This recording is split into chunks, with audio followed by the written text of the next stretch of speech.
آپ کو سب کو میں نے آج اس لیے تکلیف دی ہے کہ ہم تھوڑی بات کر سکیں کہ یہ جو پاکستان میڈیکل کمیشن ایکٹ ہے یہ کیا ہے، اس کے پیچھے کیا فلسفہ ہے، اس کی آخر کار کیوں ضرورت پڑی، یہ پی ایم ڈی سی سے کس طرح مختلف یہ فرق ہے، اور اس میں ہمیں کیا ویلیو ہے، اور اگر ہمیں کوئی کنسرنز یا ہمیں پریشانی ہے تو میں آپ کے جواب دینے کے قابل ہوں۔ اچھا دیکھیں، ہر چیز جو ہے، جو بھی ریگولیٹری فریم ورک یا انوائرمنٹ ہوتی ہے، اس کو وقت کے ساتھ ہم آہنگ ہونا ہوتا ہے۔ It has to serve the needs of the day.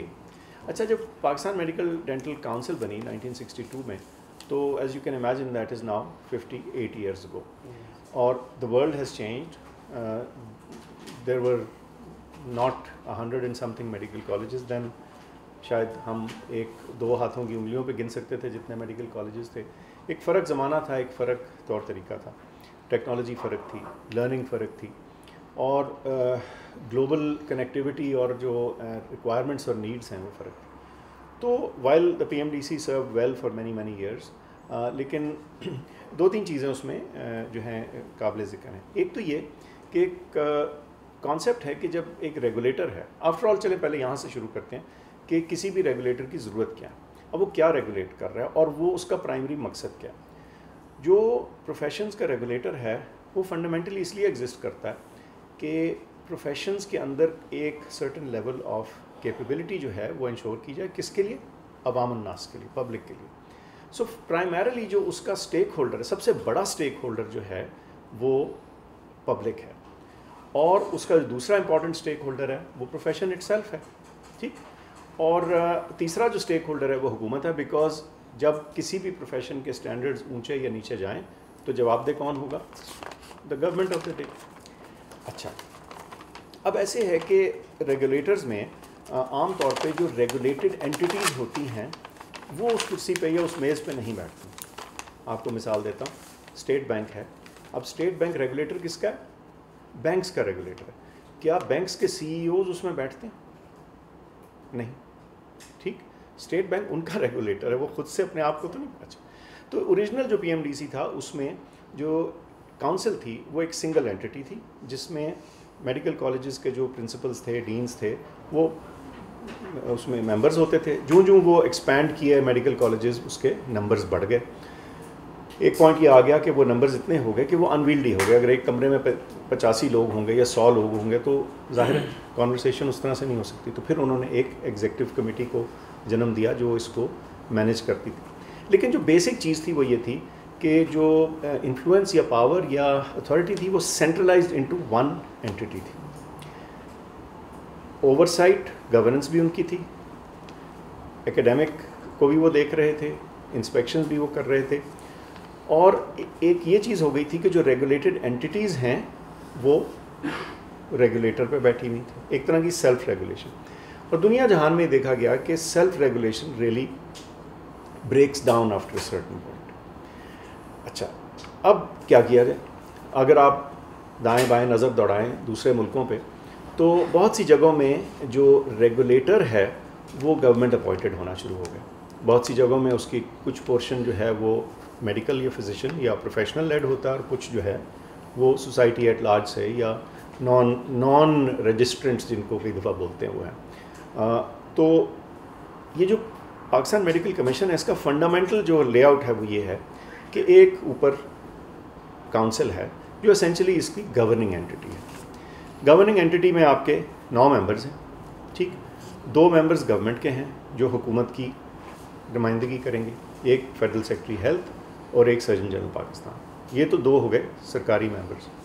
اس کے علاوہ جو 7 ممبرز ہیں اس میں سے 3 ممبرز ایسے ہیں جو سوسائٹی کے کچھ سیگمنٹس کو ریپرزینٹ کرتے ہیں، لیکن very importantly P M C یا کسی ایسے ادارے کے اندر ایڈمنسٹریٹو، فائنینشیل، اور خاص طور پہ پی ایم سی کے اندر لیگل ایشوز کافی ہوتے ہیں، تو ان کو لک آفٹر کرنے کے لیے، اس کے اندر ایڈیکویٹ انپٹ دینے کے لیے ان تینوں پروفیشن سے ایک چارٹرڈ اکاؤنٹنٹ، ایک لائر اور ایک فلینتھروپسٹ کو ڈالا گیا۔ باقی جو ممبرز ہیں وہ میڈیکل پروفیشن سے ہیں، جس میں ایک ڈینٹل سے ہے، باقی میڈیکل سے ہیں۔ اچھا، ایک شرط رکھی گئی اس میں، شرط یہ تھی کہ یہ جو ٹاپ گورننگ باڈی ہے، کیونکہ یہ رولز اور سسٹم کو بنائے گی اور چلائے گی، اس میں کوئی ایسا شخص نہیں ہونا چاہیے جو کسی بھی کالج کا